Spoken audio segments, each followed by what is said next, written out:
Sahabat Shalom, Bapak Yahweh memberkati kita sekalian. Haleluya. Malam hari ini, Bapak Ibu Saudara sekalian, kita bersyukur dan senang rasanya kita bisa kembali bersama-sama beribadah di tempat ini untuk memuliakan Bapak Yahweh. Malam ini kita akan kembali bersama-sama merenungkan dan belajar firman Tuhan yang akan berbicara tentang limnot Yamenu atau menghitung hari-hari. Kalau saudara melihat ada angka 2 di sini, ini artinya firman Tuhan yang berbicara tentang limnot Yamenu ini adalah bagian kedua yang akan kita dengarkan. Bagian yang pertama sudah kita dengarkan beberapa waktu yang lalu. Kalau saudara belum mendengarkan, silakan saudara buka saja YouTube Kehilat kita. Mari kita bersama-sama membuka kitab suci kita di dalam kitab Tehillim atau kitab Mazmur pasal ke-90 ayat yang ke-12. Kitab Tehillim atau Mazmur 90 ayat yang ke-12, saudara temukan dulu ayatnya. Setelah itu saudara biarkan kita melihat di depan semua. Kita akan membaca ayat ini dalam bahasa Ibraninya dulu. Baru nanti kita akan membaca di dalam bahasa Indonesianya sebagai dasar firman Tuhan pada malam hari ini. Saudara sudah ketemu semua? Sudah ya? Kita lihat ke depan semua. Kita baca bersama-sama Bapak Ibu Saudara sekalian. Alef, Bet, Gimel, Limnot, Yamenu, Ken, Hoda, Wanafi, Lefaf, Hakmah. Kita buka. Kita baca di dalam kitab ILT, Alef, Bet, Gimel, maka beritahukanlah kepada kami agar kami menghitung hari-hari kami, supaya kami dapat membawa jantung yang bijaksana. Yang benar jantung apa hati? Jantung, karena di sini ditulis dengan kata lef. Lefaf itu dari kata left itu artinya jantung. Kalau hati kafet, saudara-saudara sekalian ya. Nah Bapak Ibu Saudara sekalian, dalam bahasa Ibrani, kata bijaksana dan kata hikmat itu ditulis dengan satu kata yang sama, yaitu hakmah. Ya, ini saudara lihat di sini ada kata hakmah. Hakmah ini bisa berarti wisdom atau bijaksana. Tapi hakmah itu juga bisa berarti hikmat. Jadi bijaksana dan hikmat bahasa Ibraninya apa? Hakmah, betul sekali.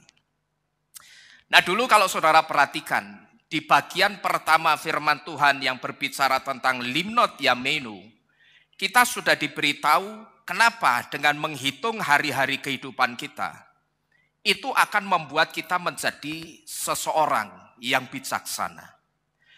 Karena dengan kita menghitung hari-hari kehidupan kita, satu di antaranya di situ kita akan diingatkan saudara, bahwa ketika setiap kali kita berulang tahun atau kita merayakan ulang tahun atau hari jadi kita, itu artinya jatah hidup kita itu bukan semakin bertambah, tapi justru semakin berkurang. Maka ketika kita menyadari bahwa jatah hidup kita itu bukan semakin bertambah, tapi semakin berkurang ketika kita berulang tahun, maka di situ jantung yang bijaksana itu akan muncul. Dan jantung yang bijaksana itu akan berkata, kalau jatah hidupku itu semakin berkurang, itu artinya aku harus semakin berhati-hati dan bijaksana di dalam bersikap saudara. Nah seharusnya memang seperti itu. Ketika usia kita semakin bertambah, sikap kita itu harus semakin hati-hati saudara-saudara sekalian. Sekalipun pada kenyataannya, saya banyak melihat orang yang usianya ketika semakin bertambah, sifat dan sikapnya itu saya perhatikan justru bukan tambah baik, tapi justru semakin tidak baik. Nah maka untuk orang-orang yang seperti ini, Mose itu mengajar kepada kita. Dia katakan apa? Ajarlah kami Tuhan menghitung hari-hari kami, supaya kami memiliki apa? Jantung yang bijaksana. Dan kita juga sudah diberitahu dulu, kenapa jantung yang harus dibuat bijaksana selain hati. Hati itu juga harus dibuat bijaksana. Tapi jantung itu yang utama dibuat bijaksana. Itu ada apa? Nah, ini tidak lain karena dari jantunglah keluar dorongan-dorongan keinginan daging, dan dari jantung itu juga keluar kehendak-kehendak pribadi. Karena dari jantung darah itu dipompa ke seluruh tubuh. Dan darah yang dipompa ke seluruh tubuh ini adalah analogi dari keinginan daging kita. Jadi karena jantung itu mengakomodir keinginan daging, inilah kenapa jantung itu harus dibuat bijaksana, saudara. Yang utama harus dibuat bijaksana itu jantung. Karena apa? Karena jantung kita itu mengakomodir keinginan daging. Nah, mungkin sampai di sini ada di antara kita yang berpikir atau berkata, Pak, tidak cuma jantung Pak yang harus dibuat bijaksana, tapi hati yang kaitannya dengan pikiran itu juga harus dibuat bijaksana. Saya katakan betul, tapi yang utama yang harus dibuat bijaksana dulu itu jantung, saudara. Karena apa? Karena yang ada di hati yang kaitannya dengan pikiran kita, itu baru sebatas blueprint, atau sebatas rencana, atau sebatas rancangan. Sedangkan yang memutuskan untuk mengeksekusi apa yang ada di pikiran kita, itu jantung. Maka kalau saudara perhatikan, ketika kita mau memutuskan, mau melakukan sesuatu, tidak jarang jantung kita itu ngapain, saudara? Berdebar-debar. Kalau berdetak ya mesti berdetak. Nek ora berdetak mati, ya toh? Kalau berdetaknya mesti, tapi ketika kita memutuskan mau melakukan sesuatu, tidak jarang jantung kita itu apa? Berdebar-debar atau berdetak lebih kencang. Nah, ini karena apa? Karena keputusan final itu ada di jantung. Karena jantung yang mengeksekusi setiap apa yang ada di pikiran. Begitu pikiran itu punya blueprint, punya rencana atau punya planning atau punya rancangan, nanti yang akan mengeksekusi, menentukan dilakukan atau tidak, itu siapa? Jantung kita, saudara. Jadi fungsi jantung itu tidak hanya memompa darah ke seluruh tubuh, tapi jantung itu juga berperan penting memutuskan sesuatu. Nah, kalau jantung itu sekarang kita sudah ngerti, jantung itulah yang mengeksekusi ketika kita merencanakan sesuatu. Maka kalau jantung itu sampai tidak dibuat bijaksana dulu, kira-kira akan seperti apa dunia ini, saudara? Ya, saudara paham? Kira-kira kalau jantung kita itu tidak dibuat bijaksana dulu, kira-kira dunia ini akan jadi seperti apa coba? Ya, kalau kehendak yang keluar dari masing-masing orang itu kehendak yang baik. Tapi bagaimana kalau yang keluar itu kehendak yang tidak baik? Bahkan saya katakan tidak hanya kehendak yang tidak baik, tapi satu kehendak yang liar. Kira-kira apa yang akan terjadi? Seisi dunia ini akan saling bunuh karena setiap orang memaksakan apanya? Kehendaknya. Dan ketika kehendak setiap orang yang tidak sama ini dipaksakan untuk dilakukan orang lain, yang akan terjadi adalah orang bisa saling bunuh. Ya, kalau kehendak yang dipaksakan itu kehendak yang baik, tapi bagaimana kalau kehendak itu sesuatu yang tidak baik? Terkadang kita menginginkan orang melakukan apa yang kita inginkan, padahal yang kita inginkan itu aja baik, saudara. Tapi belum tentu orang itu berkenan melakukannya. Tapi bagaimana ketika orang itu punya kehendak yang tidak baik? Bahkan saya katakan kehendaknya itu liar, lalu itu dipaksakan orang lain. Dan ketika orang yang dipaksa itu ngerti, lah ini kan tidak baik, ini tidak benar. Ini liar, ini seperti ini. Begitu dia menolak, yang terjadi apa? Ribut. Nutup kemungkinan nantinya akan saling bunuh karena orang itu dipaksa melakukan kehendaknya orang lain. Tidak menutup kemungkinan, saudara.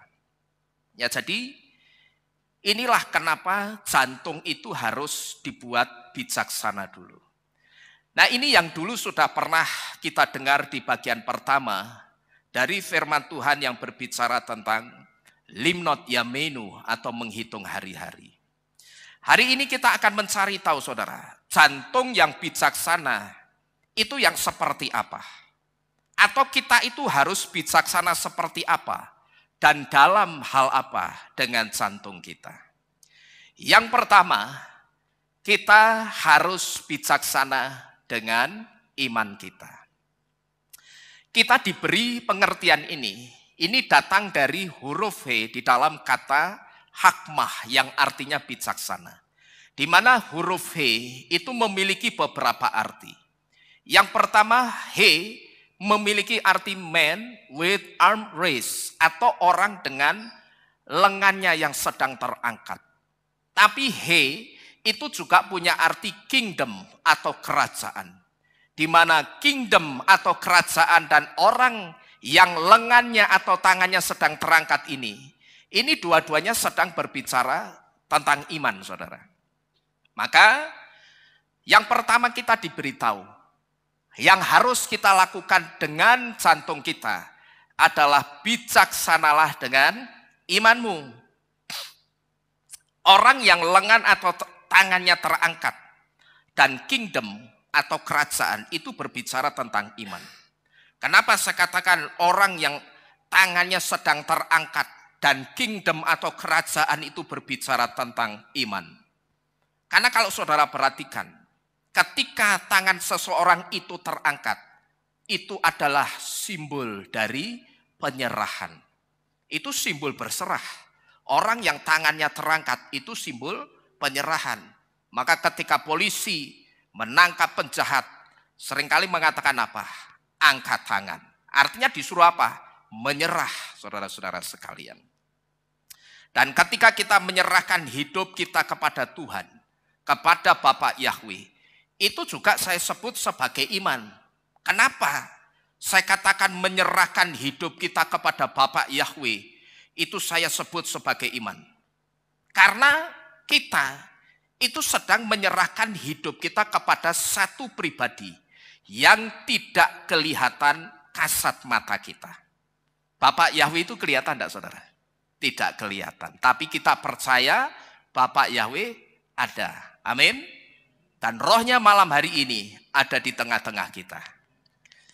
Jadi ketika kita menyerahkan hidup kita kepada Bapa Yahweh, itu juga saya sebut sebagai iman. Karena apa? Karena kita sedang menyerahkan hidup kita kepada satu pribadi yang tidak kelihatan kasat mata kita. Dan ketika orang menyerahkan hidupnya kepada pribadi yang tidak kelihatan, kalau tidak dengan iman, saudara, tidak akan bisa. Paham, saudara? Kalau tidak dengan iman itu tidak akan bisa. Kalau orang menyerahkan hidupnya kepada orang lain, katakanlah ada orang yang dianggap kaya raya, lalu ada orang yang tidak mampu. Orang yang tidak mampu itu kemudian mengatakan, Pak, sudah aku tak ngawulo ikut sama Bapak sampai mati. Ya, Bapak mau suruh apa saya kerja apa saja saya mau. Pertanyaannya, kenapa orang itu berani mengatakan saya tak ikut ngawulo ikut Bapak selama-lamanya deh? Karena orang itu melihat orang itu mampu. Tapi pertanyaannya karena dia melihat secara kasat mata ada orang yang mampu menghidupi kehidupannya sampai dia mati. Itu kalau orangnya kelihatan, pribadinya kelihatan, orang akan dengan mudah percaya. Tapi yang jadi masalah, Bapa Yahweh itu wujudnya roh, saudara. Dan roh itu hanya bisa dilihat dengan roh juga. Maka pada saat kita nyanyi, saya benarkan di sini.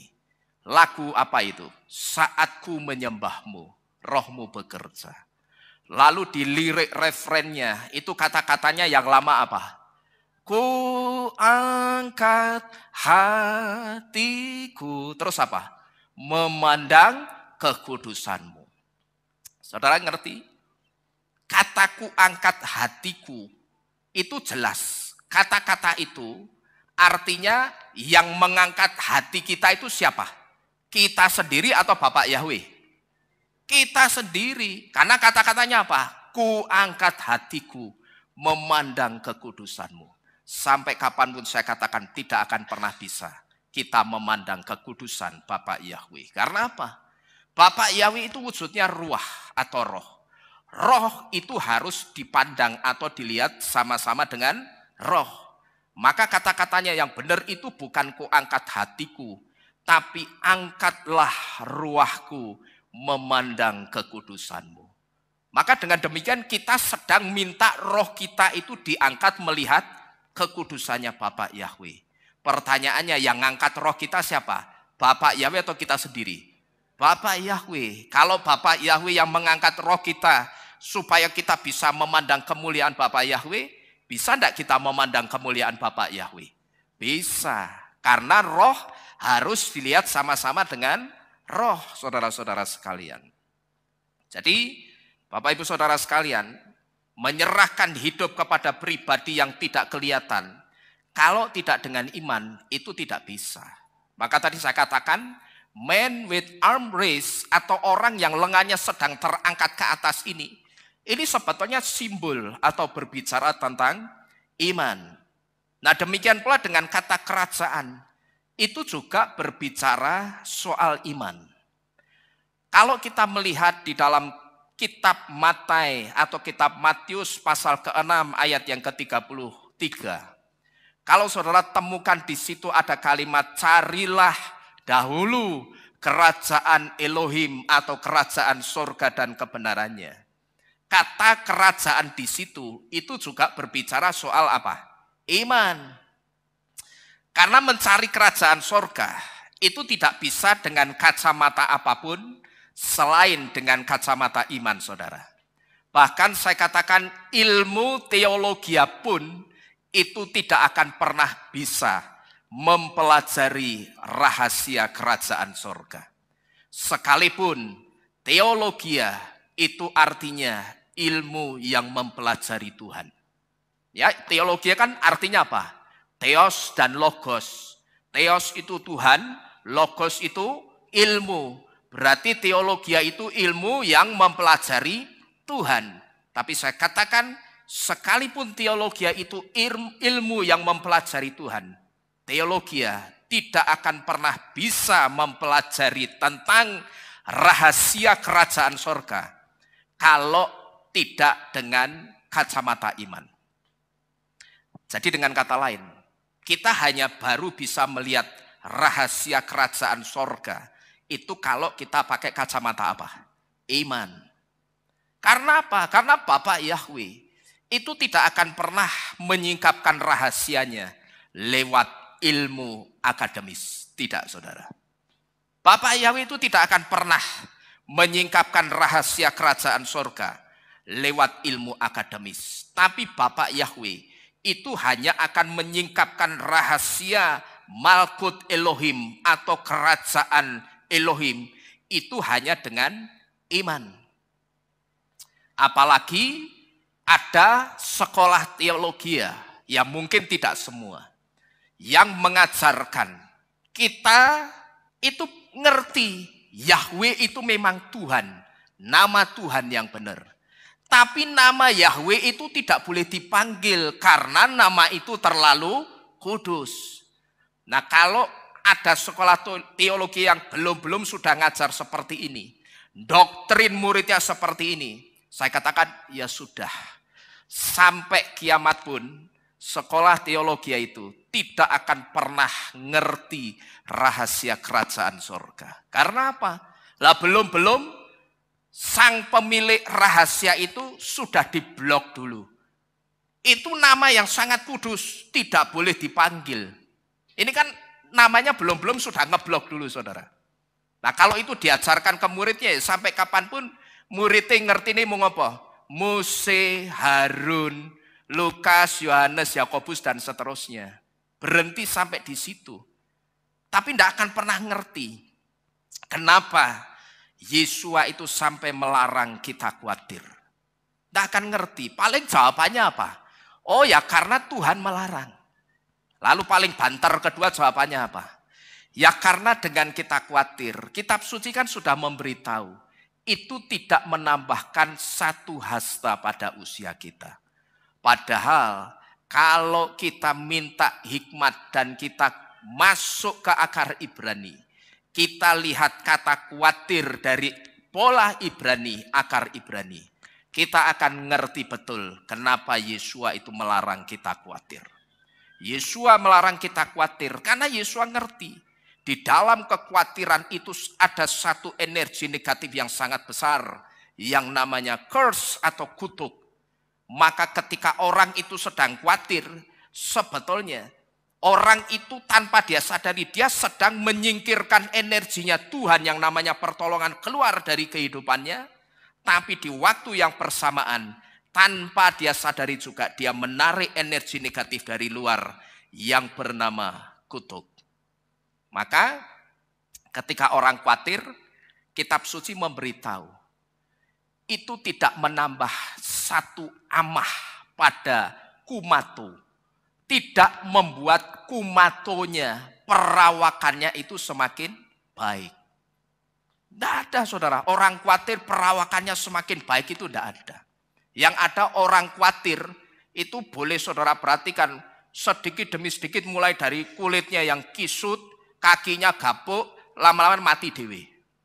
Nah iya kalau tidak percaya saudara buktikan. Karena apa? Di dalam kekhawatiran itu ada energi negatif yang sangat besar. Dan itu energi kematian yang namanya curse atau kutuk. Jadi jangan saudara itu gampang jadi orang yang khawatiran saudara. Karena perawakan saudara itu tidak akan lebih baik. Tubuh atau kumatu perawakan saudara itu tidak akan lebih baik. Yang benar bukan khawatir tidak menambahkan satu hasta pada usianya. Ini bukan bicara soal usia, tapi lebih kepada kumato dalam bahasa Ibrani. Kumato itu artinya perawakannya atau perawakan kita. Tubuh fisik kita itu tidak akan semakin baik ketika kita khawatir. Ya jadi Bapak Yahweh itu tidak akan pernah menyingkapkan rahasianya lewat ilmu akademis, termasuk ilmu teologi. Apalagi kalau ilmu teologi itu belum sudah ngeblok, nama Yahweh tidak boleh dipanggil dengan alasan macam-macam. Tapi Bapak Yahweh itu hanya akan menyingkapkan rahasia-rahasianya hanya dengan lewat iman. Maka inilah kenapa kingdom atau kerajaan itu berbicara tentang iman. Jadi orang yang tangannya terangkat dan kingdom atau kerajaan itu berbicara tentang iman.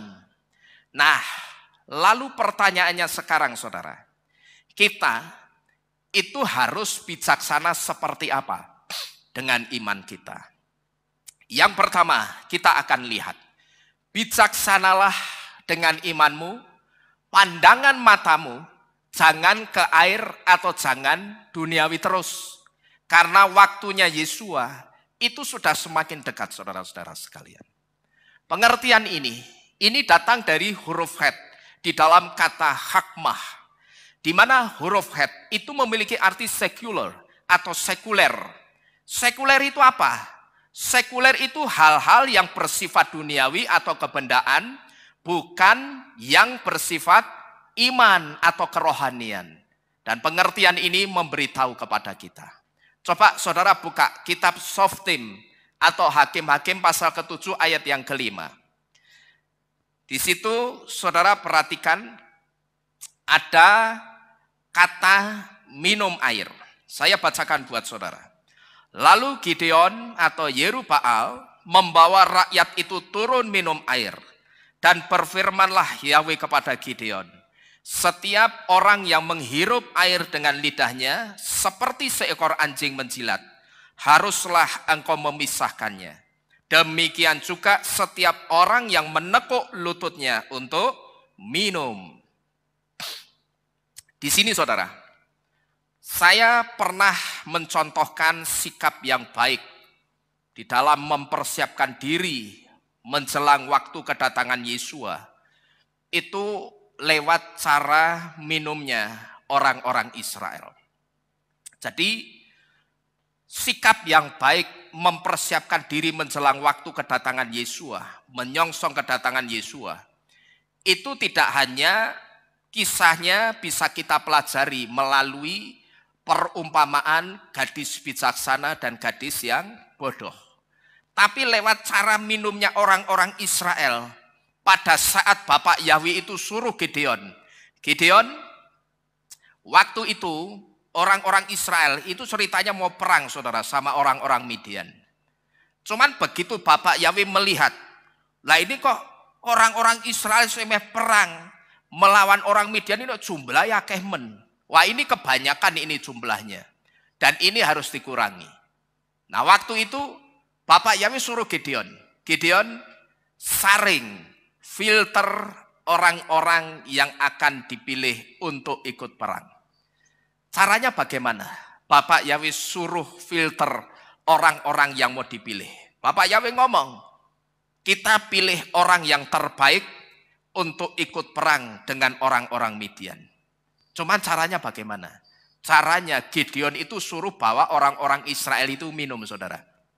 Ya, orang-orang Israel dibawa kalau tidak salah minum di mata air Harod kalau tidak salah ya. Di situ orang-orang Israel disuruh minum semua. Nah, ketika orang-orang Israel diajak minum oleh Gideon di mata air Harod, rupanya cara minumnya orang Israel ini macam-macam saudara. Ada yang minumnya itu blosor, badannya tengkurap, kepala sama lidahnya itu dijulurkan ke air, terus airnya dijilati. Seperti apa? Seperti anjing atau seperti kelef. Lalu ada juga orang Israel yang minum sambil menekuk lutut begini. Terus dia minum begini saudara. Tapi ada juga orang Israel yang pada waktu itu minumnya caranya dia ambil air dulu pakai tangannya, lalu begitu air itu sudah ada di tangannya, dia reguk air itu dari tangannya. Nah, minum air di sini, ini adalah simbol dari memenuhi kebutuhan kehidupan kita. Bisa itu bekerja, bisa itu sekolah, dan sebagainya. Pokok minum air di sini ini adalah simbol dari memenuhi kebutuhan kehidupan kita. Tapi saudara, saya harus memberitahu bahwa sikap yang baik menyambut kedatangan Yesua itu bukan seperti orang Israel yang minum air dengan cara ditekuk kakinya. Apalagi yang caranya dilosor terus kepala sama lidahnya itu dijulurkan ke air seperti anjing jilati air begitu. Sikap yang baik menyambut kedatangan Yesua itu bukan seperti orang-orang Israel yang minumnya pakai ditekuk lututnya. Saya katakan posisi menekuk lutut ketika minum air, memang itu menunjukkan sebuah kewaspadaan. Tapi sikap waspadanya itu hanya sedikit saudara. Karena apa? Karena pandangan matanya orang yang minum air dengan cara lututnya ditekuk, pandangan matanya itu masih dominan ke air, bukan ke sekeliling air itu saudara. Bukan kepada keadaan sekeliling, tapi matanya dominan kemana ini? Dominan ke air. Orang perang itu mutlak harus waspada mengawasi keadaan sekeliling. Orang kalau sudah masuk ke medan perang, mata ini mesti waspada. Bahkan sampai kalau ada orang-orang perang, saya sering nonton di YouTube, ya seperti sekarang ini yang sedang terjadi di Papua. Itu tentara-tentara kita, TNI, itu matanya harus siaga saudara, 24 jam. Bahkan sampai gantian giliran waktu jaga. Supaya apa? Mata ini bisa mengawasi keadaan sekeliling. Karena apa? Karena orang kalau sudah masuk medan perang, mengawasi keadaan sekeliling itu sesuatu yang mutlak. Nah, orang yang pandangan matanya itu dominan ke air, ini saya sebut sebagai orang yang tidak bijaksana dengan imannya. Dia tahu Yesus sebentar lagi mau datang, tapi matanya masih kemana? Ke air terus. Yang diurusi apa? Ini, duniawinya terus. Gitu loh. Yang diurusi itu semua yang duniawi. Wes, ora usah Tuhan-Tuhanan, ora usah iman-imanan. Sing penting carane piye entuk duit, tak lakoke. Itu saya sebut sebagai orang yang tidak bijaksana dengan imannya. Dia ngerti ketika ada di Kehilat, dia sering mendengar bahwa Yesus sebentar lagi waktunya akan datang, itu sudah semakin dekat. Yesus akan datang sebentar lagi. Sekarang kalau Yesus itu menetapkan akan datang jam 12 siang misalkan. Sekarang itu bukan jam 9 atau jam 8 pagi. Tapi sekarang sudah jam setengah 12 ini. Yang artinya kurang setengah jam lagi, atau sebentar lagi, atau tidak lama lagi, Yesus itu akan datang, saudara-saudara sekalian. Nah, orang yang tidak bijaksana imannya, dia ngerti Yesus itu sebentar lagi mau datang. Tapi sayang, matanya itu terus-terusan dominan ke air. Yang diurus tuh ini loh, duniawi terus. Ya tekuk ringkel, tekuk diringkel. Ringkel ditekuk. Terus banting tulang, tulang kok dibanting. Padahal kitab suci ngomong apa? Susah payah itu tidak akan pernah menambahi. Tapi berkat Bapak Yahweh lah yang menjadikan saudara dan saya kaya raya. Amin. Nah ya, maka terkadang saya perhatikan, saya punya teman saudara. Yang orang itu saya sebut dia layak mendapat titel workaholic, pekerja keras. Siang malam dia pakai untuk bekerja. Bahkan saya perhatikan waktunya untuk istirahat itu hanya sedikit. Bahkan tidak hanya itu, dia pernah koar-koar semboyannya. Karena dulu bisnisnya sama saya, yang ngajari ruwet saya soalnya dia. Nah begitu dia sudah ketularan ruwet rusak karena saya, wah ternyata lebih ruwet dari saya saudara. Dia sampai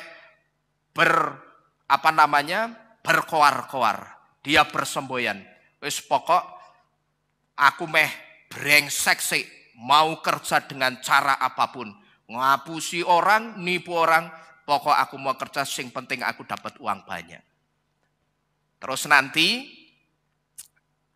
sudah waktunya aku mau bertobat.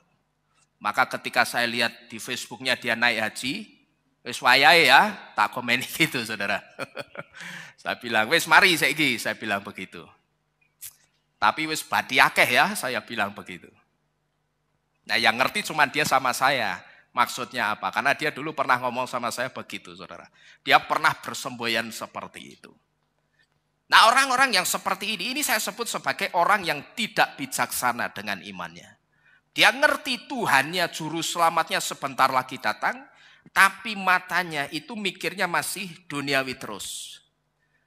Orang minum atau orang yang mengusahakan kebutuhan hidupnya, itu tidak ada yang salah saudara. Atau tidak ada yang salah dengan orang yang minum. Bukankah orang minum itu artinya dia sedang memenuhi kebutuhan dahaganya? Yang artinya dia sedang memenuhi kebutuhan kehidupannya? Maka saya katakan itu tidak salah. Yang salah itu kalau mengusahakan kebutuhan hidup tapi tidak peduli dengan kondisi imannya. Jadi kalau setelah mendengar ini, saudara itu mendeteksi bahwa saudara termasuk orang yang tidak terlalu peduli dengan iman saudara. Hari ini kita diberitahu, limnot yamenu, hitunglah hari-harimu, hitunglah hari-hari kehidupanmu. Sudah sebijaksana apa aku dengan imanku sampai sekarang ini? Kira-kira aku itu sudah bijaksana seperti apa dengan imanku sampai detik ini? Aku sering diberitahu, Tuhanku Yesus juru selamat yang aku sembah satu-satunya sebentar lagi mau datang. Tapi kira-kira imanku itu, kadar kesiapannya itu sudah betul-betul siap atau belum? Atau aku hanya pokok ke gereja, pokoknya ben ora dikunjungi Pak Nino mangkat. Nek ketok rupane kan ora dikunjungi meneh, ora ditakokke. Atau hanya seperti itu, saudara? Ya. Nah, kalau seperti itu berarti saudara bukan orang yang bijaksana dengan iman saudara. Saudara harusnya buat satu pertanyaan. Apakah imanku dan iman keluargaku itu sudah terurus dengan baik? Atau justru ternyata mataku itu masih ke air terus, masih duniawi terus yang aku pikirkan.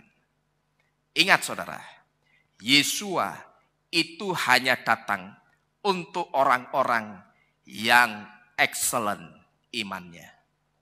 Saudara pernah nyanyi satu lagu pujian, Yesua bertanya kepada kita, adakah iman di bumi ini?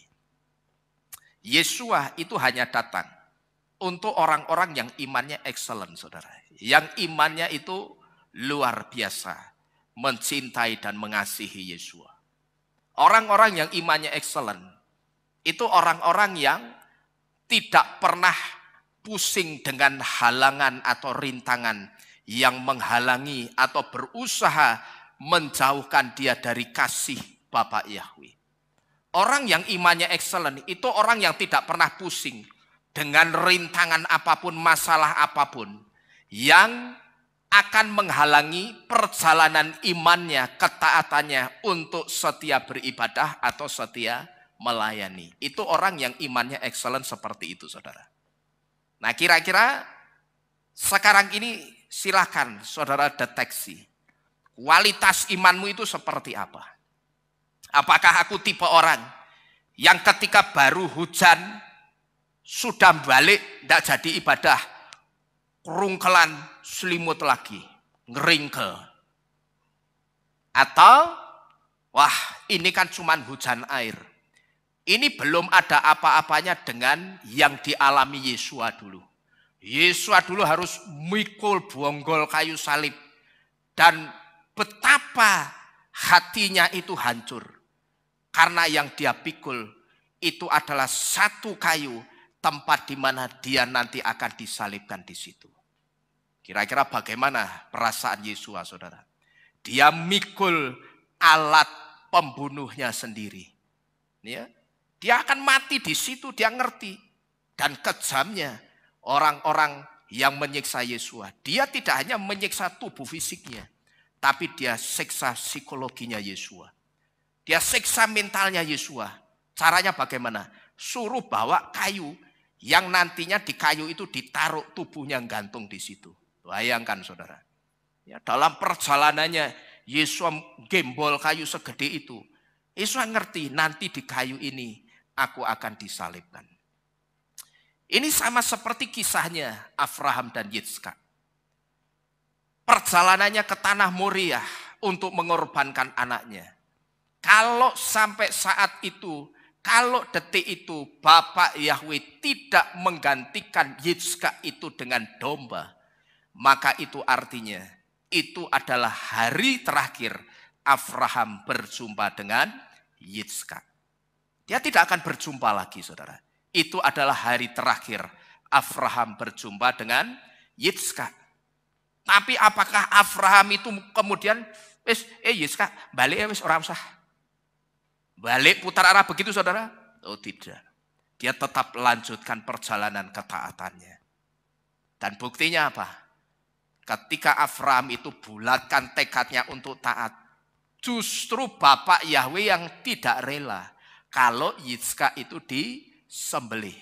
Maka dengan demikian digenapilah firman yang dikatakan, jika kamu takut terhadap apa yang tidak berkuasa membunuh jiwamu, maka kamu justru akan kehilangan jiwamu. Jadi jangan kamu takut, jangan kita takut terhadap apa yang tidak berkuasa membunuh jiwa kita, tapi cuman punya kuasa membunuh tubuh kita, saudara. Ya, tidak usah kita takut. Jadi sekali lagi ingat, Yesua itu hanya datang untuk orang-orang yang excellent imannya. Saya bersyukur banyak di antara kita yang malam hari ini milih untuk taat, tidak peduli dengan cuaca seperti apa malam ini. Mau hujan deras, mau banjir. Kalau saya banjir, saudara undang saya ke acara persekutuan, misbah keluarga, ada yang bikin misalkan, Pak, minggu depan saya minta ada MK di rumah saya. Saya diadang banjir, tak tinggal mobilku, saya jalan. Ya. Karena yang saya renungkan dan saya bayangkan, apa yang saya alami, itu belum seberapa dibandingkan apa yang dialami Yesua dan Abraham, saudara. Abraham dia mesti melewati satu banjir besar yang bisa menenggelamkan dia dan Yitzhak. Tapi dia tetap lewati itu. Dan justru dia ketika melewatinya, dia masuk dalam kemenangan ketaatannya, saudara-saudara sekalian. Jadi sekali lagi, satu hal yang harus kita ingat yang pertama, Yesua itu hanya datang untuk orang-orang yang imannya excellent. Lalu yang kedua, kita harus bijaksana dengan iman kita seperti apa? Bijaksanalah dengan imanmu karena pernah ada peristiwa korban darah yang dilakukan Yesua untuk menyelamatkan jiwa kita. Pengertian ini datang dari huruf mem di dalam kata hakmah, di mana huruf mem ini memiliki arti blood and sacrifice, yang artinya darah dan pengorbanan. Saya sering memberitahu kepada saudara, Yesua itu sampai mau masuk ke dalam jurang kebinasaan. Itu karena dia melihat ada jiwa-jiwa yang sangat berharga, yang buat Yesua, jiwa-jiwa itu sangat layak untuk dia selamatkan. Dia ambil dari jurang kebinasaan, dia rebut dari tangan setan. Dan jiwa-jiwa itu tidak lain adalah jiwa saudara dan saya. Nah sekarang saya mau tanya saudara, kalau jiwa kita itu tadi kan direbut dari tangannya siapa? Tangannya setan. Begitu direbut berarti kita sudah di tangannya siapa? Tangannya Yesua. Kalau kita sudah di tangannya Yesua, berarti saudara dan saya itu sudah aman atau belum? Sudah aman belum? Sudah. Nah kalau kita itu sudah aman di tangannya Yesua, di tangan Tuhan yang perkasa, yang membuktikan kuasa dan kedahsyatannya. Dia mati tapi pada hari yang ketiga dia bangkit. Kalau kita sudah ada di tangan yang penuh kuasa, kita itu tidak perlu takut lagi dengan ancamannya anti Hamasiah, saudara. Anti Hamasiahnya sekarang ini lagi ngancam apa? Kalau tidak punya tandanya binatang buas, tidak bisa aktivitas macam-macam. Kan sekarang ini si anti Hamasiah itu sedang menebar teror ketakutan di mana-mana. Orang yang tidak punya tandanya si anti Hamasiah, dia tidak akan bisa beraktivitas macam-macam nantinya. Dia tidak bisa membeli, dia tidak bisa menjual, dia tidak bisa bekerja, dia tidak bisa bersekolah. Yang intinya orang itu akan dibatasi pergerakannya, dihimpit pergerakannya. Coba saya mau tanya saudara, setan sama anti Hamasiah itu sama atau tidak? Jawab sing tegas. Setan sama anti Hamasiah itu sama atau tidak? Sama. Kenapa saya katakan setan dan anti Hamasiah itu sama? Karena yang di dalam anti Hamasiah itu setan. Demikian pula sebaliknya, setan itu juga anti Yesua atau anti Hamasiah. Dia tidak suka dengan Yesua. Maka berbagai cara itu dia lakukan. Orang mau beribadah dihambat. Bagaimana caranya jangan beribadah. Orang sudah pelayanan baik-baik, dikasih alasan supaya taruh letakkan pelayanannya. Nah kalau saudara ikuti, saudara terus tidak ibadah, Karena baru cuman kalangan apa-apa yang sebetulnya masih bisa disiasati. Dan saudara letakkan pelayanan saudara yang sebetulnya alasan saudara itu masih bisa disiasati. Ya sebetulnya suka atau tidak, saudara harus mendengar ini. Bahwa saudara itu sudah mengakomodir maunya setan. Saudara sudah bersepakat dengan setan, tapi itu tidak saudara sadari. Karena intinya, setan itu anti Hamasiah, anti Yesua. Pokok orang yang mau ketemu Yesua, orang yang mau melayani Yesua, bagaimana caranya, itu harus dijatuhkan. Kalau orang itu taruh pelayanannya, dia batal berangkat ibadah, setan di situ gedok palu. Sukses, mission accomplished. Misi tergenapi. Tapi yang jadi masalah itu misinya setan, saudara. Ya, jadi saudara renungkan baik-baik hal ini. Kalau kita menerima bahwa setan dan anti Hamasiah itu sama, ya jadi hati-hati. Jangan kita ikuti maunya setan. Sekarang saya mau tanya lagi. Tadi setan sama anti Hamasiah sama atau tidak? Sama. Sekarang saya mau tanya.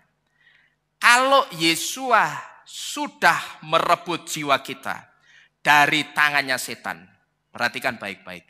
Merebut itu sama dengan menyelamatkan enggak, saudara?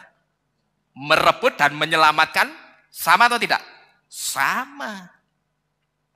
Kalau sama, pertanyaannya kenapa orang itu mesti takut dengan ancamannya anti Hamasiah, sehingga banyak orang yang mau menerima tandanya binatang buas itu. Diancam, kamu tidak mau diisi, kamu tidak akan bisa bekerja. Kamu tidak mau diisi, kamu tidak akan bisa sekolah. Nek saya ora sa sekolah. Ora sekolah apa kita mati? Tidak, saudara. Ya, kita tidak sekolah tidak mati. Semboyan saya cuma begitu, saudara. Saya sudah ngomong sama anak-anak saya. Kalau sekolahmu memaksa harus diisi tandanya itu, Papa keluarkan kamu dari sekolah. Adik ipar saya Pak Dedeng ini ada istrinya. Itu juga keluarkan anaknya dari sekolah. Yang padahal anaknya yang pertama itu hanya kurang setahun lagi lulus. Tapi karena sekolahnya menetapkan harus pakai tandanya binatang buas, Pak Dedeng keluarkan anaknya.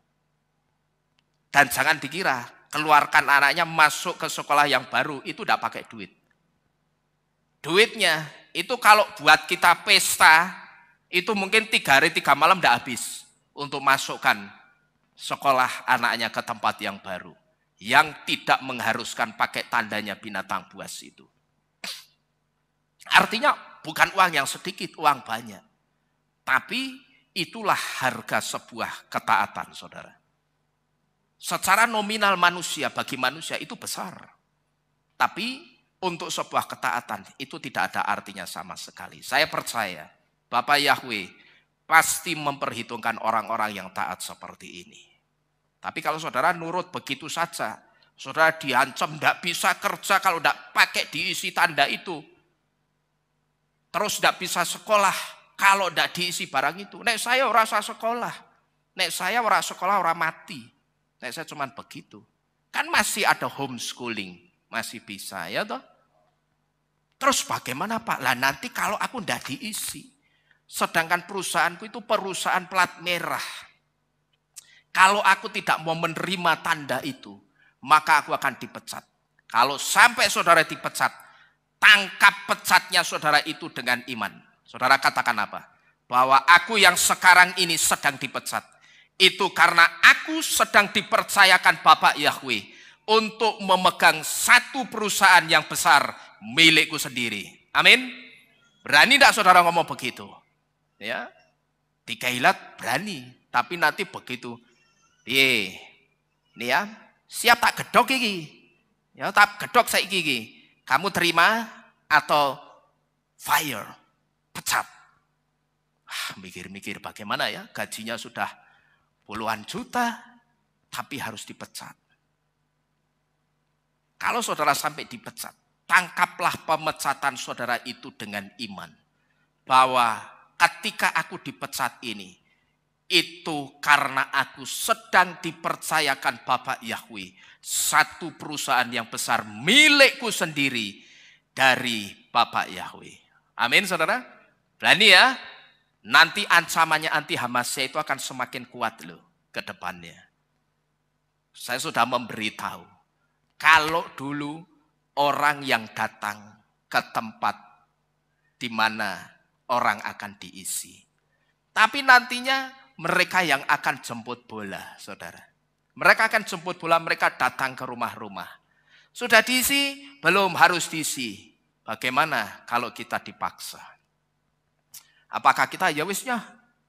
Oh tidak. Kita katakan, saya tidak mau diisi.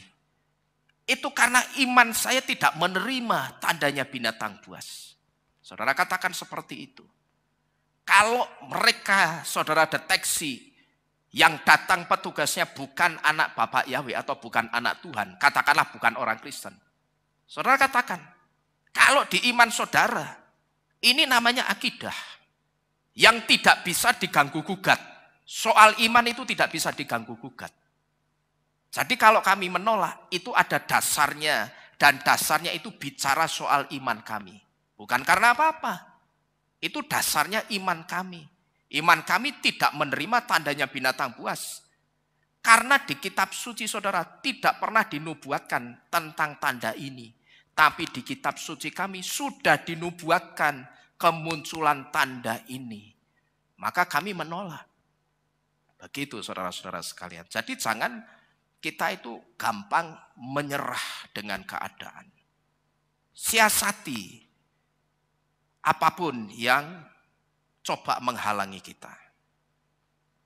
Jadi Bapak Ibu Saudara sekalian, kita kembali. Kalau antara setan dan anti Hamasyah itu sama, kenapa orang itu takut dengan anti Hamasyah sehingga orang itu mau menerima barangnya anti Hamasyah? Wong kita itu sudah diselamatkan Yesua. Saudara dan saya itu sudah dipegang oleh tangan Yesua yang perkasa. Kenapa kita mesti takut dengan ancamannya anti Hamasyah? Tidak usah takut. Coba saya rindu. Malam ini ketika saudara mendengar firman ini, saudara buka pikiran saudara. Tadi saya sudah tanya pelan-pelan kepada saudara dan saudara sudah menjawab dengan tegas. Merebut dan menyelamatkan itu sama atau tidak? Sama. Kalau sama, berarti logikanya kita sudah aman di tangannya Yesus atau belum? Sudah aman. Kalau saudara belum paham, maksud saya coba kasih ilustrasi. Katakanlah pointer ini adalah simbol atau gambaran saudara dan saya. Saudara anggap pointer ini tubuh saudara dan tubuh saya. Ya, pointer ini siapa? Kita, saudara dan saya. Lalu tangan kiri ini adalah tangan Yesua. Jadi ibaratnya saya sedang jadi Yesua yang memegang kehidupan saudara dan saya. Paham? Ya, ini pointer ini tadi kita. Terus ada setan datang. Setan ngancam kita macam-macam, anti Hamasyahnya ngancam kita macam-macam. Kamu ndak pakai tandanya binatang buas, ndak pakai tandaku, kamu tidak akan bisa aktivitas macam-macam. Saudara ngerti? Begitu setan ngancam begitu, karena kita sudah dipegang tangan Yesua. Tangan kiri Yesua itu sudah duding setan. Setan, kamu jangan macam-macam sama orang-orang ini ya.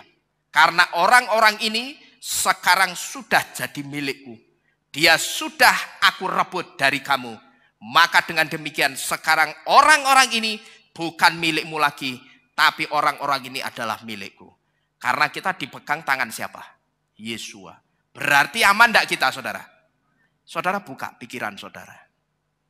Ketika jiwa saudara itu sudah direbut Yesua, rebutlah nganggo tangan. Betul saudara ya?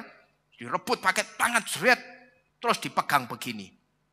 Berarti aman tidak kita? Sangat aman di tangan Yesua. Tidak usah takut. Ya, tidak usah kita takut dengan ancaman tidak bisa begini, tidak bisa begitu. Kalau tidak punya tandanya binatang buas. Saya hanya percaya Roh Kudus masih ada di dunia ini. maka Roh Kuduslah yang akan menolong saudara dan saya. Dia yang akan buka jalan untuk kita. Ya pokok selama belum pengangkatan, berarti Roh Kudus itu masih ada. Ingat, ketika Yesus naik ke surga, diangkat. Yesus pada waktu itu ngomong apa? Aku akan mengirimkan penolong dan penghibur bagimu. Penghibur dan penolong. Berarti nolong kita enggak? Pasti nolong kita. Jadi jangan gampang kita itu menyerah begitu saja, saudara. Belum sudah menyerah. Ya, jangan begitu pola iman kita. Karena kita itu sudah diselamatkan Yesua. Kita sudah dipegang kuat-kuat oleh Yesua. Kenapa mesti kita takut? Pada saat ancaman itu dilemparkan. Saudara ngerti? Yesua itu langsung menyingkirkan kita. Dia sembunyikan kita di belakang punggungnya. Yang kena siapa sekarang? Yesuanya. Yang kena bukan kita, saudara. Karena kita apa? Sudah disembunyikan Yesua di balik punggung Yesua. Artinya kita itu diamankan. Kira-kira kalau Yesua ngomong seperti itu, seperti tadi sama setan. Ya, kamu jangan macam-macam ya setan. Orang-orang ini sudah jadi milikku. Kamu macam-macam sama orang ini, urusannya sama aku berat. Kira-kira nek Yesua sudah ngomong seperti itu, setannya berani enggak ganggu kita, saudara? Enggak berani. Tapi kalau saudara takut, belum sudah takut, kitab suci memberi apa? Ketika kamu takut dalam kesesakanmu, maka kecillah kekuatanmu. Ngerti saudara? Saudara takut itu saudara jadi kecil di hadapan setan. Gitu loh. Maka setannya jadi berani, wong saudara kelihatan kecil. Tapi nek saudara berani, mbok tubuh saudara itu pendek. Saudara itu akan kelihatan tinggi besar, perkasa di depan setan. Ngerti? Ya. Karena apa? Saudara punya keberanian. Jadi sekali lagi saudara, ingat Yesua ketika datang nanti, dia mencari orang-orang yang punya iman. Jadi bijaksanalah dengan imanmu. Karena yang membuat saudara dan saya hidup, itu darah Yesua yang mahal, bukan barangnya anti Hamasiah. Yang membuat saudara dan saya bisa hidup sampai detik ini, itu karena di dalam darah kita, itu juga mengalir darahnya Yesua Hamasiah yang memberikan kita keselamatan. Di dalam darah kita, itu ada darahnya Yesua. Dan di dalam tubuh kita, DNA kita, itu ada Bapak Yahweh loh saudara. Di DNA kita itu ada nama Yahweh. Ada Yod-He-Woh-He di dalam tubuh kita. Kalau di dalam tubuh kita, di darah kita ada darah Yesua. DNA kita ada DNA-nya Bapak Yahweh. Jangan terus ditambahi jus melon. Ya. Jangan saudara tambahi apa jenenge barangnya anti Hamasiah, itu jenenge ngerusak darah Yesua. Gitu loh. Kalau sudah ada darah Yesua luar biasa enggak darah kita itu. Enggak sekedar darah biru loh kita itu. Karena kita itu darah dari pemilik kerajaan Siamayim. Itu ada di dalam darah kita. Jadi jangan ditambahi barang lain. Karena barang itu akan merubah DNA menjadi RNA yang liar. Yang punyanya binatang, saudara-saudara sekalian. Ya. Jadi nanti ketika ancaman itu mulai datang, harus diisi yang ketiga, yang keempat, supaya bisa aktivitas ini itu, abaikan itu semua. Dan percayalah, Bapak Yahweh, tangan kanan Bapak Yahweh yang perkasa, pasti menolong saudara dan saya. Percaya itu saudara ya, pegang ini baik-baik. Saya harus memberitahu ini berkali-kali, karena mereka si anti Hamasiah itu semakin ke sini, mereka semakin gencar mengkampanyekan barangnya. Dan mereka semakin gencar mengisi orang-orang yang mau diisi. Kemarin ada yang tanya, kalau tidak salah Sopo Bu Surani ya, Pak bagaimana ini? Saya dapat apa jenenge? Bansos. Entuk piro kemarin? Tiosi. Lumayan rak. Tiokwa, hampir tiokwa loh, hampir 1,5 juta loh. Lumayan enggak sebetulnya? Tapi syaratnya apa? Kudu diapake? Diisi, diinjek. Ngono dadak takon saudara. Piye Ki jenenge mancing di air keruh. Sing dipancing macan, ya nyatek gitu loh. Ya saya mau jawab, wis ngerti jawabannya rasa kakean takon, saya bilang begitu. Ya toh. Ayo bagaimana? Wah, ini kondisi sedang begini nih. Katanya resesi sebentar. Duit segitu itu besar loh jumlahnya.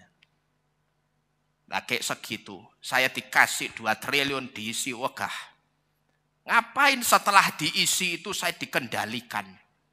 Ya toh? Ya saya enggak mau. Hidup saya hanya boleh dikendalikan oleh Bapak Yahweh. Hidup kita itu hanya boleh dikendalikan oleh Bapak Yahweh, saudara. Karena ketika Bapak Yahweh yang mengendalikan hidup kita, saudara dan saya buktikan di dalam nama Yeshua HaMasyiah, saudara pasti aman bersama Bapak Yahweh. Amin. Tapi syaratnya, berikan hidupmu kepada Bapak Yahweh untuk Dia kendalikan hidup saudara. Kemudian berikutnya saudara, kenapa kita harus bijaksana dengan iman kita? Bijaksanalah dengan imanmu, karena ada keter atau crown atau mahkota untuk mempelai wanita yang menunggu untuk dipakaikan di kepala kita. Huruf kaf di dalam kata hakmah. Huruf kaf ini memiliki arti satu di antaranya keter, yang artinya mahkota. Dan ini saudara, yang paling penting untuk kita ingat. Kenapa kita itu mesti bijaksana dengan iman kita? Jangan sampai kita jual iman kita demi apapun. Ya, saya sudah memberitahu kalau tidak salah hari Rison kemarin. Saya ngomong pokok nganggo penggambaran ilustrasi sing nandes gitu loh ya. Nggak mau saya pakai ilustrasi sing alus-alusan, saya nggak mau. Ya secara khusus muda-mudi di tempat ini, pemuda di tempat ini. Iman saudara di dalam Bapak Yahweh dan Yeshua itu sudah final destination. Tujuan terakhir imanmu. Saudara tidak boleh mundur ke Yesus Kristus. Itu sudah tidak boleh. Apalagi ke Tuhan yang lama, Tuhan A. Itu sudah tidak boleh. Pokok saudara hanya boleh pakem di dalam Bapak Yahweh dan Yeshua. Jangan sampai anak-anak muda di tempat ini tukarkan imannya di dalam Bapak Yahweh dan Yeshua cuman dengan burung dan sangkar burung. Akan ini ya. Burung dan sangkar burung itu sama-sama bau, ngerti tidak? Ngerti maksudnya? Kalau yang perempuan menukarkan imannya karena pacaran sama orang yang di luar iman percayanya, ya wis lah, kamu mau, kalau kamu mau menikah dengan aku, kamu akan aku cukupi. Ya aku berikan apa yang kamu minta. Tapi yang perempuan ngerti. Lah ini kan bukan anak Bapak Yahweh. Bukan orang percaya Yeshua. Tapi dia kaya, bagaimana? Tapi begitu saudara putuskan, oke, saya ikut imanmu. Saat itu, suka atau tidak suka, saudara harus menerima label. Bahwa saudara sudah menukarkan Yeshua itu dengan burung. Kalau yang laki sebaliknya berarti sudah menukarkan Yeshua dengan sangkar burung. Ya. Jadi jangan jual Yeshua cuman untuk barang-barang sepele seperti itu, saudara. Karena keselamatan di dalam Bapak Yahweh dan Yeshua itu keselamatan yang sudah paten, pakem, dan tidak ada keselamatan lain selain di dalam nama Yeshua. Bagaimana Pak? Kalau calon saya itu orang Kristen biasa, bawa ajak dia untuk percaya Bapak Yahweh dan Yeshua. Dan nanti pemberkatan perkawinannya juga harus di dalam Bapak Yahweh dan Yeshua. Karena hanya pemberkatan perkawinan di dalam Bapak Yahweh dan Yeshua yang ada Bapak Yahweh di dalam hidup perkawinannya. Kok bisa? Laki-laki bahasa Ibraninya is. perempuan bahasa Ibraninya Isyah. Ketika dua huruf Ibrani yang menyusun kata is dan isyah dijadikan satu begini, saudara. Di situ ada huruf yod he yang dibaca Yah. Dan Yah itu kependekan dari nama Yahweh. Jadi pemberkatan perkawinan yang benar itu cuman diberkati dalam nama Yahweh, Yeshua Ruach HaKodes. Karena di situ baru ada Bapak Yahweh-nya yang menjadi Hatoteret, pihak ketiga yang akan menaungi dan melindungi kehidupan perkawinannya. Tapi pertanyaannya lah bagaimana Pak? Kalau saya tidak diberkati dalam nama Yahweh, Yeshua dan Ruach Kodes perkawinan saya. Yang ada dalam perkawinan orang itu bukan Bapak Yahweh, tapi es yang artinya api. Api di sini berbicara tentang apa? Kehancuran. Karena apa? Is dan isyah, begitu dua huruf Ibraninya ini digabungkan. Di situ hanya ada jadi 4 huruf. Alef, Yod, Sin, He. Yod dan He dibaca apa? Yah. Dan itu siapa? Yahweh. Tapi ketika Yahweh-nya diambil dari Alef, Yod, Sin, He, maka tinggal 2 huruf, yaitu huruf Alef dan huruf Sin, yang dibaca es, yang artinya api. Paham saudara? Jadi kenapa perkawinan itu harus diberkati dalam nama Yahweh? Karena supaya ada Bapak Yahweh yang hadir dalam hidup perkawinan. Kalau saudara yang sudah menikah, melangsungkan perkawinan, tapi dulu belum tahu, belum diberkati dalam nama Yahweh, perbarui perkawinan saudara. Pemberkatan perkawinan saudara itu harus diperbarui. Jadi Bapak Ibu Saudara sekalian, jangan kita jual iman kita itu demi apapun. Karena mahkota yang nantinya akan dipakaikan di kepala kita, itu sebetulnya sebuah tanda ikatan.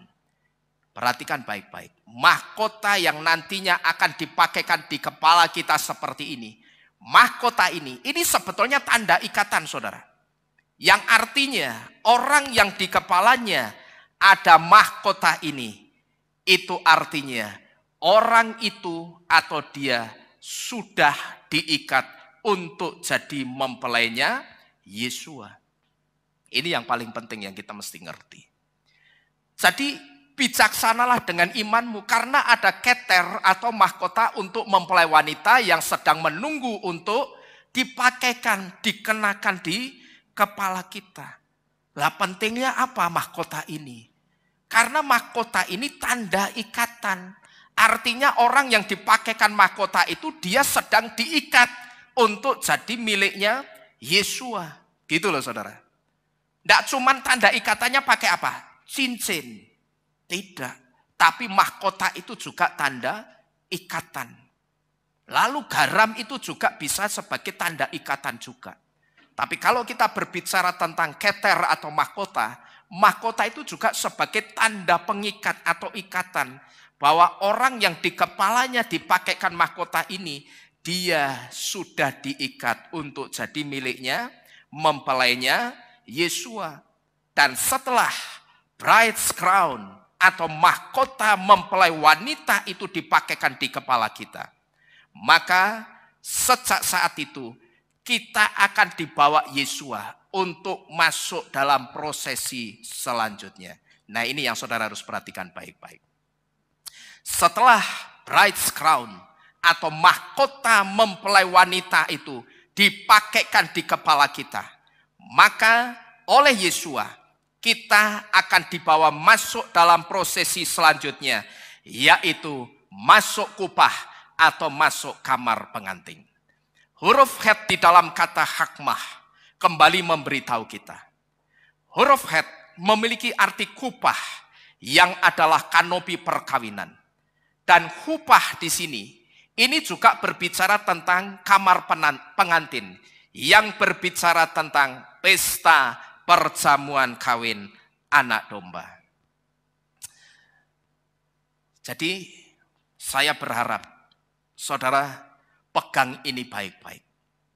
Bahwa imanmu di dalam Bapa Yahweh dan Yesua itu bukan iman yang sembarangan. Itu bukan iman kebanyakan orang, saudara. Maka saudara sekarang layak ketika sudah di dalam Bapa Yahweh. Bahwa saudara dan saya itu bukan orang sembarangan. Gitu loh. Saudara masih ingat titel di belakang nama kita? BE. Apa itu? Bnei Elohim. Anak-anak Elohim. Ning pertanyaannya Elohim siapa? Elohim kan banyak. Ya tidak lain adalah Elohim Yahweh. Gitu loh. Jadi saudara dan saya itu bukan orang-orang sembarangan. Karena begitu saudara sudah dipilih Bapak Yahweh. Saudara buka hati saudara untuk Bapak Yahweh. Saat itu kita itu sudah dikasih mahkota. Dan ketika mahkota itu dipakaikan di kepala kita. Itu artinya kita sudah diikat. Untuk kita jadi mempelainya Yesua. Jadi miliknya Yesua. Dan kalau kita perhatikan saudara. Dari awal sampai dengan detik ini saya bicara. Kalau kita perhatikan alasan-alasan kenapa kita harus menghitung hari-hari kehidupan kita. Kalau kita perhatikan alasan-alasannya itu sangat luar biasa sekali. Kalau alasan-alasan itu kita lihat dari akar Ibrani. Karena setiap nabi, setiap raja, setiap rasul yang berbicara, itu pasti ada maknanya. Tidak hanya ada artinya, tapi juga ada maknanya. Termasuk ketika Mose mengatakan, ajarlah kami Tuhan menghitung hari-hari kami. Supaya kami memiliki jantung yang bijaksana. Itu tidak asal ngomong. Karena Mose ngomong seperti itu punya maksud. Maksudnya apa? Beberapa di antaranya yang sudah kita pelajari malam ini. Dari awal saya bicara sampai dengan detik ini. Itulah beberapa maksud kenapa kita itu harus menghitung hari-hari kehidupan kita. Dan kalau kita perhatikan alasan-alasan kenapa kita harus menghitung hari-hari kehidupan kita. Itu ternyata sangat luar biasa dalam. Kalau kita lihat dari akar Ibrani. Kalau saudara perhatikan yang pertama tadi. Kita disuruh menghitung hari-hari kehidupan kita. Supaya apa? Kita bijaksana dengan iman kita. Supaya kita itu bijaksana. Jangan gampang kita tukarkan iman kita itu cuma dengan barang-barang yang sepele. Barang-barang yang tidak kekal sifatnya.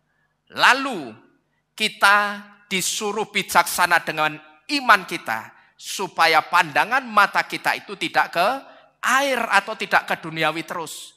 Setelah kita disuruh menghitung hari-hari dengan tujuan. Supaya kita bisa bijaksana dengan iman kita.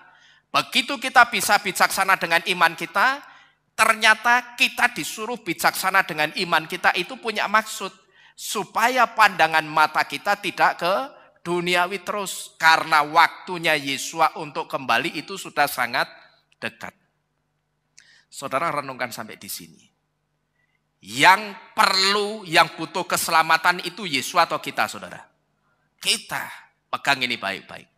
Yang butuh keselamatan kita. Tapi yang mewanti-wanti supaya kita nanti bisa tetap masuk dalam karya keselamatan itu siapa? Yesua. Luar biasa enggak? Dia ngasih kita sesuatu yang sangat menguntungkan kehidupan kita, membuat kita selamat. Tapi kalau kita perhatikan berapa banyak orang yang justru menyanyiakan keselamatan itu. Dia tidak pedulikan, dia tidak pelihara dengan baik. Tapi Yesua yang ngasih keselamatan itu justru ngereh-ngereh kita. Hati-hati ya, pokok pegang terus keselamatan ini. Ini tingkat keselamatan ini sangat berharga. Ya seperti Yesua itu selalu mengingatkan kita. Matamu, pandangan matanya itu jangan ke air, jangan duniawi terus. Kamu boleh kerja, memenuhi kebutuhan kehidupanmu boleh. Dan itu tidak salah. Orang minum air untuk memenuhi kebutuhan dahaganya. Atau memenuhi kebutuhan hidupnya. Atau simbol dari memenuhi kebutuhan hidupnya. Itu tidak salah saudara. Tapi yang salah itu kalau pandangan matanya kemana? Ke air terus, ke duniawi terus. Jangan ke air terus ya nak. Gitu loh kira-kira Yesus sedang ngomong seperti itu. Karena waktuku untuk kembali menjemput kamu itu sudah sangat dekat. Lalu setelah itu kita disuruh apa? Kita disuruh bijaksana dengan iman kita supaya kita ingat bahwa pernah ada peristiwa korban darah yang dilakukan Yesua untuk menyelamatkan jiwa kita.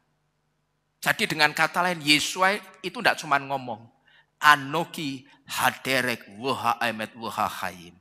Dia tidak cuma ngomong, akulah jalan dan kebenaran dan kehidupan. Tapi dia buktikan bahwa aku betul-betul kehidupan. Caranya bagaimana? Dia masuk ke jurang kebinasan, ke perut bumi melalui kematiannya. Dan pada hari yang ketiga, dia buktikan ucapannya yang ketiga sebagai hayim atau kehidupan dengan apa? Bangkit dari kematiannya. Dan itu untuk apa? Menyelamatkan jiwa kita, gitu loh. Kalau saudara lihat diri saudara sebelum kita diangkat Yesua, kira-kira berharga enggak kita ini saudara? Enggak ada harganya. Ya apalagi kalau saya melihat masa lalu saya yang kelam, brengseknya saya dulu. Kok Bapak Yahweh, Yesua itu mau pakai saya ya, berdiri di sini, ngomong sama orang-orang, nasihati ngandani orang. Ya, kalau saya renungkan masa lalu saya saudara, mosok Yesua nganggo bangkean koyong ini sih, gitu loh. Saya sampai merenung seperti itu. Kayak barang belangkerahan koyong ini kok dinggun Yesua itu buat apa? Gitu loh. Dulu cara berpikir saya, orang-orang yang dipakai Yesua itu adalah orang-orang yang intelektualnya tinggi. Gitu loh. Sedangkan saya tidak pernah merasa intelek saya tinggi, saudara. Pendidikan akademis saya tidak tinggi. Standar di bawahnya standar. Ya, bahkan saya sering cerita sama saudara. Sampai hari ini kalau saya tidur, saya ngimpi sekolah. Di ngimpi itu saya bisa ngomong, ngimpi ini orang barbar ya. Saya sampai bisa ngomong seperti itu loh. Dalam mimpi saya berkata seperti itu. Saking jinjonya saya dengan sekolah. Malasnya saya dengan sekolah. Kalau saudara sekarang sudah ngerti sampai sekolah aja malas ngimpi pengen dang bar ngimpi nih. Dang balik sekolah. Ya toh, dang lulus. Itu artinya saudara bisa menilai sendiri. Akademi saya seperti apa. Dulu saya berpikir. Orang-orang yang dipakai Yesus jadi pendeta. Itu mesti orang-orang yang intelektualnya tinggi. Tapi saya lupa satu hal. Yesus sudah ngomong apa ternyata. Aku tidak memilih hikmat yang dari dunia. Aku tidak memilih orang yang menurut dunia ini pandai. Tapi apa yang dianggap bodoh sama dunia ini, itu justru yang akan aku pilih. Sekalipun ayat ini tidak hanya berbicara soal manusia atau orang. Tapi ayat ini juga bicara tentang binatang. Dan binatang yang dimaksud yang dianggap bodoh itu hamor atau keledai. Karena seringkali keledai dianggap apa? Dungu sama manusia gitu loh. Itu dipakai Bapak Yahweh. Bahkan melalui hamor ini nanti karpet merah untuk Yesua jalan pada saat kedatangannya. Itu akan digelar. Yesua itu akan datang melalui hamor, melalui keledai. Artinya apa? Hamor itu simbolnya suku Yisakar. Binatang keledai itu simbolnya suku Yisakar. Dan Yisakar ketika Yakub memberkati 12 anaknya. Pada saat dia memberkati Sebulon dan Yisakar, Yakub itu memberkati dengan berkat yang jadi satu. Tidak dipisah-pisah. Sebulon dulu baru Yisakar enggak. Tapi Yakub katakan apa? Dan kepadamu hei Sebulon dan Yisakar. Sebulon, kamu aku berkati dengan perjalanan-perjalanan. Kepada Yisakar, kamu aku berkati dengan kemah-kemahmu. Orang kalau disebut diberkati dengan kemah-kemah, kemah itu menunjukkan anak rumahan. Orang yang ditetapkan diam di kemah-kemah, itu menunjukkan kalau dia anak rumahan. Pertanyaannya sekarang, siapa anak rumahan ini? Anak rumahan ini adalah indikasi dari orang yang mendedikasikan hidupnya untuk mempelajari Torah Yahweh. Jadi dengan kata lain, Yesua itu akan datang ketika orang-orang itu sudah kembali mencintai Torah Yahweh. Jadi kalau saudara sudah penat dengan dunia ini, saudara sudah tidak suka dengan gerakannya anti Hamasyah, kalau saudara pengen Yesus cepat datang, lakukan dan cintai Torah. Caranya apa? Getarkan rohnya Yesua dengan kita mencintai Torah Yahweh, saudara-saudara sekalian. Ini yang dimaksud dengan binatang yang dianggap bodoh, yang dipakai sama Yesua. Ya, jadi kita disuruh bijaksana dengan iman kita supaya kita ingat pernah ada peristiwa korban darah yang dilakukan Yesua untuk menyelamatkan kita yang sebetulnya tidak ada nilainya apa-apa. Wong kita itu cuma dari apa, saudara? Dari debu tanah. Gitu loh. Tidak ada nilainya. Nol brudul. Tapi begitu kita direbut Yesua, sekarang di depan angka 0 itu ada angka 1. Sehingga 0 kita sekarang ada value atau ada nilainya. Jadi berapa sekarang? 10. Jadi bernilai enggak saudara sekarang dengan saya? Jadi berharga ya. Dan tujuan kita diingatkan peristiwa korban darah ini adalah supaya kita tidak menjual iman kita di dalam Bapa Yahweh dan Yesua, karena ada mahkota mempelai wanita dan ada kupah atau kamar pengantin yang sudah menunggu saudara dan saya. Saudara harus bijaksana seperti apa dengan imanmu? Tadi kita sudah diberitahu panjang lebar, saudara-saudara sekalian. Jadi sekali lagi, bijaksanalah dengan imanmu. Karena kita sudah ditunggu Yesua, sang mempelai laki-laki kita, dalam pesta perjamuan kawin anak domba. Amin. Saudara yakin nanti kita mesti sampai ke sana? Haleluya. Diberkatilah iman saudara. Tapi syaratnya apa?